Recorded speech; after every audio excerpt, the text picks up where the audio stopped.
خواہشہ کمزوریاں ہیں، اور یہ وہ شخصیت ہے جس کو پوری کی پوری درسیات زبانی یاد ہے، اور اپنا گھر ویکھتے وہ گھر ہوئے تیرے گھر ڈیرے سی لگے نے، وہ گھر پکھا اگ سٹتا پیا ہے صاحب، میری اکھاں جتھرو آ گئے۔ حضرت آئے تو وہ دیکھ کے تھوڑا گھبرا گئے، مجھے کہنے لگے مولانا کیا ہوا؟ میں حضور میرا مکان میری گڈی، آپ دا مکان آپ دی گڈی ویکھ کے رونا آ گیا۔ میں ایک خطیب، ہر مجلس میں ہر واز میں کہیں نہ کہیں کوئی نہ کوئی سکم، کوئی سبقت لسانی حضرت، اور آپ علم کا ٹھاٹھے مارتا سمندر۔ سنی کتنے بے ذوقے ہیں، کتنے بے ذوقے ہیں سنی، کیا انہوں نے علم کے ساتھ سلوک کیا؟ برادر صاحب ہوتا ہے نا قبلہ شاہ جی کو گلہ کیتا ہوئے کمیٹیاں نا، نہیں کوئی بھی اگوں ہنس کے کہتے ہیں مصباح صاحب وہ آپ نہیں کہتے کل آپ نہیں کہتے اپنے وہ بیان میں والآخرۃ خیر وابقا، ایسے ایسے لوگ حضرت، لیکن ہم پتر مزاج علمی بناؤ، اپنی محفلوں کو سارا کرو، اے کچھ لے کے جان پتر کچھ نہیں لے کے جا رہے، ایتھوں تک کہ ساڑھے حالات خراب ہو گئے نے پتر، ہوں تاڑیاں ٹوپیاں بھی غائب ہو گئی، ایتھوں پتہ لگتا پہ کہ اسی ٹھیک ٹر رہے، آپ نے غصہ نہیں کرنا پتر، ساڑیاں ٹوپیاں بھی گئی ہیں، اس کا مطلب ہے کہ ہم ٹھیک جا رہے، حالا ہونا چاہیے تھا نا کہ ہر سال کچھ نہ کچھ ہم میں بڑھتا، کو داڑھی ود دی، چل پچھلے سال ٹوپی سی ایس سال نال پاگ آ جاندی، لیکن اگے جان دے بجائے ٹوپیاں بھی گئیں، میلاد تے آئے جے سارے ادھر، کسی شادی کارڈ پہ نہیں لکھا نئے کپڑے پہن کے آنا، نہا کے آنا، شیو کرا کے آنا، خط کروا کے آنا، جوتی نئی پہن کے آنا، نئی پرانی پالش کر کے آنا، اپنے اوپر آدھی پرفیوم کی شیشی گرا کے آنا، کچھ نہیں لکھا، سب کچھ کر کے جاؤں گے، ایتھے لکھے آئے میرے سونے دی محفل ہے، وضو بھی کر کے آنا، سر پہ کچھ نہ کچھ رکھ کے بھی آنا، لیکن ٹوپیاں بھی، ایدہ مطلب ہے اسی ٹھیک جا رہے، اسی ٹھیک جا رہے، ٹوپیاں بھی گئیں حضرت، ہو چلے ہو مناسب نہیں، میں اس کو سمجھتا، پھر میں کیسے اپنا دکھڑا رہوں؟ تم نے حضور کی محفلوں میں ٹوپیاں پگیں اتار دیں، اور سکھاں نے اپنے بابے نے نہیں وفا کی تھی، انہوں نے فلمیں بھی پگاں نہیں لائیاں ہیں کوئی، شاہ جی نہ ہم دیکھتے ہیں نہ ہمیں دکھائے، بچے بتاتے ہیں، اسی حضور دی محفل چ ٹوپی پانی چھڑ چھڑی، ہم نے حضور کی محفل میں پگ رکھنی چھوڑ دی، انہوں نے فلمہ کو گرو نانک کی تعلیمات میں یہ کوئی فلمیں جائز تو نہیں ہے، جو گرو گرنتھ ہے اس میں، لیکن کیا ٹھیک ہے، لیکن بابے دا رنگ چھڑنا، حضرت صاحب منوایا انہوں نے،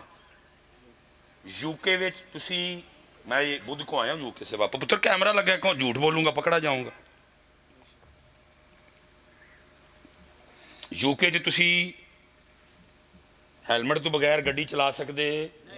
لیکن سکھاں نے اپنے بابے دی پگ منوائی ہے، سکھ بغیر ہیلمٹ تو چلان دے نے کیونکہ انہوں نے پگ بنی ہے،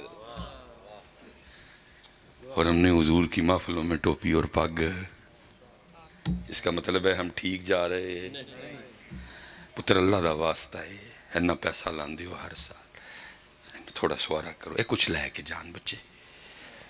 یہ کچھ کھڑے نظرت، علماء نو بلاؤ، سال لگے گا، میں نہیں کہہ رہا نعت خانی نہ کرو، پتر ایک نعت، ایک تلاوت، پھر ایک بیان، پھر ایک نعت، پتر کچھ لے کے جانا ہے، حضرت شاہ جی بیٹھے تھے پتر، حضرت حسان بن ثابت نے کلام لکھا، حضور نے فرمایا حسان اپنا کلام ابو بکر نو چیک کرا جا کے، ایتھے حسان پاک کلام لکھن تے ابو بکر نو چیک کروایا جائے تھا، ایتھے پتر کوئی نہیں جے چیک کروا رہا، جدہ جو دل کر رہا لکھ بھی رہا ہے تو پھر پڑھ بھی رہا ہے، میرا کلام ان سامنے بیٹھوں پہ کیا ستم ڈھائے گا؟ جو صوفی ہوتے ہیں نا پتر وہ دو کیفیتوں کے درمیان چلتے ہیں، کبھی صوفی پہ خوف کا غلبہ ہے، کبھی صوفی پہ رجا کا غلبہ ہے، جب رجا کا غلبہ ہوگا تو باتیں اور نکلیں گی، جب خوف کا غلبہ ہوگا تو باتیں، اب رجا کا غلبہ ہے، اور اعلیٰ حضرت کیا لکھ رہے ہیں، واللہ کیا جہنم اب بھی نہ سرد ہوگا، بالکل لیکن میں کہتا ہوں یہ شیرین والا، شاہ جی یہ کڑا پہلے ڈر دینے، نصیر الدین نصیر گولڑوی رحمۃ اللہ تعالی علیہ رجا کا غلبہ ہے، اور لکھ کیا رہے ہیں؟ جہنم میں تو کیا میرا سایہ بھی نہ جائے گا، کیونکہ رسول پاک سے دیکھا نہ جائے گا۔ اس وقت غلبہ ہے، حضور کی رحمت، حضور کے کرم کی جانب توجہ ہے،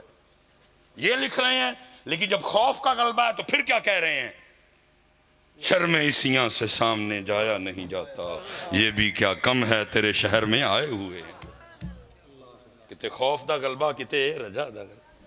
اسی نہیں ونڈ پائی کہ حضرت اس ٹائم رجا دا غلبہ سی۔ انہاں والے یہ شعر سنا دی حضرت، ہم نے ان کو یہاں تک سنا ڈالا حضرت کہ مجھے دیکھ کے جہنم کو بھی آ جائے گا پسینہ۔ ہم نے ان کو یہاں تک بھی سنایا، مینوں روز حشر دا ڈرنا، ہم نے سنایا ان کو حضرت۔ لیکن وہاں کیا ہے؟ صدیق اکبر، عمر فاروق، عثمان غنی، مولا مرتضیٰ، سیدنا طلحہ، سیدنا زبیر، ابو ذر، مقداد، صہیب رومی، مصعب بن عمیر رضی اللہ تعالیٰ عنہم اجمعین جیسی جلیل القدر شخصیات، وَكُلًّا وَعَدَ اللَّهُ الْحُسْنَى رضی اللہ عنہم وَرَضُوا عَنْهُ۔ لیکن حضور نبی علیہ السلام ان کو فرما رہے ہیں، فرمایا میرے صحابہ 7 بار فجر کی نماز پڑھ کے جہنم سے پناہ مانگنا اور پڑھنا اللہم اجرنا من النار۔ فرمایا پھر 7 بار مغرب پڑھ کے جہنم سے پناہ مانگنا اللہم اجرنا من النار۔ لیکن ہم نے ان کو کیا سنایا، اور پھر اس کا جو نتیجہ نکلا وہ آپ بھگت رہے ہیں۔ ایتھے رش فجر وچ رش تے پتر حضور نے ایس رش نہ تے خوش نہیں ہونا، حضور نے تے فجر والے رش نہ خوش ہونا ہے۔ اس لیے پتر اللہ تعالیٰ سلامت رکھے۔ شاہ صاحب تشریف فرمائیں، جدو پروگرام کرو پتر مشاورت کرو، اے کچھ لے کے جان پتر، انہوں بے نماز اسی کیتا ہے، میں کیتا ہے، یہ سیدھی گل ہے پتر۔ شاہ جی اب ڈر لگتا ہے نا، اصل میں 1 2 3 کیمرے لگے ہیں، بعد کارڈ کے فتنہ۔ شاہ جی ساڑیاں فجر دی نماز چو بندے نکل دینے ساتھ، تے دیوبندیاں تے وابیاں دی مسجد چو اینج فجر والے نمازی نکل دینے جے میں جمعہ پڑھ کے آن ڈائے، ویخ ویخ کہتے پیڑ ہوندی ہے۔ اور بے نماز کن نے کیتا ہے؟ پتر اپنی محفلوں کو اپنے اسلاف کے رنگ پہ لاؤ واپس۔ میرے غوث پاک دی محفل ہونی، کئی لوگاں نے توبہ کر کے اٹھنا حضرت، لیکن ساڑیاں محفلوں دا حال ہے جڑا بے نماز ہے اور پکا ہو کے جاندہ ہے، کیونکہ ہم ان کو سنا رہے ہیں لوکاں مینوں آن ڈرایا۔ اور لوکاں ڈرایا ہے، وہ اللہ ڈرا رہا ہے۔ اللہ قرآن میں کہہ رہا ہے یا ایوہ الذین آمنوا اتقوا اللہ، اے ایمان والو اللہ سے ڈرو، وَلْتَنظُرْ نَفْسٌ مَا قَدَّمَتْ لِغَدٍ، پھر فرمایا